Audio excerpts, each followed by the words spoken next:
ఇదెక్కడ సోచవండి? మిమ్మల్ని పరువు తక్కువ మాటలందని తెలిసి దాన్ని గొప్పగా పొగడ్డానికి అదేమన్నా రంభా ఊర్వశ?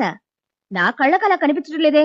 మనలాంటి సుందరవదండు దొరకలేదన్న బెంగతో చిక్కి చపాతీలాగా అయిపోయింది గాని మన పెళ్లికి ముందు నువ్వు చూసింటే అలా అనవు. కాపుసారాలో ఊరిన కిస్మిస్ లాగా నోరూరించే ఖజానాది. అప్పట్లో పైట్లు కూడా వేసేది కాదేమో. అబ్బో, ఆ అందాలు నోటితో చెప్పేవు కాదు. అయితే దాన్నే పెళ్లి చేసుకుని ఊరేగలేకపోయారా? ఆ దాన్ని చేసుకునుంటే నా పని ఊరేగింపే.